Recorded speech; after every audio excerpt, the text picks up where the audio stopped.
got so distressed I had to close the door, and he brought the police to me, but they seen how distressed she was, and they suggested he come back on the next day she had access.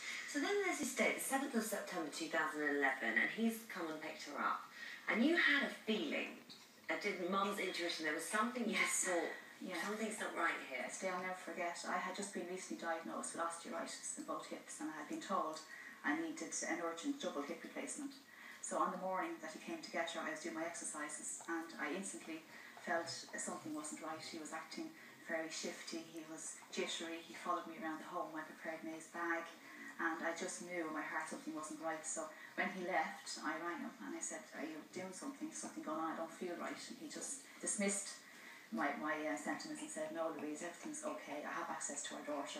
We're going to the beach. You'll see her later. But then you couldn't get through, and then you try again, and then you get an international ringtone, and then you realise, in fact, he's taken abroad, and of course he was gone to Syria. He'd taken her to Syria. Yes. Now you then use all methods available to you to get to her, to get to him, to reason with him, and all to no avail.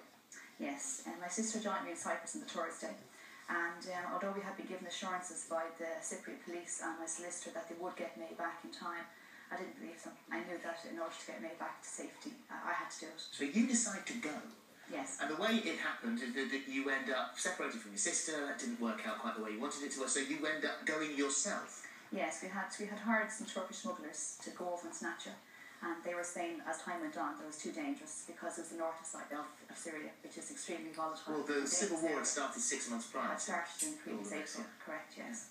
So, well, you decided that the best way to approach this was to actually kind of play him in a way, and you had contact with him, and you eventually get into Syria yourself, and does he come and meet you at the border? He comes and picks you up? Yes, myself and my sister, we went to Turkey, Istanbul, and then we got strange men to drive us down to Hatay, which just sits on the Turkish-Syrian border. Strange men? What do just asked random men. For hotels, for money.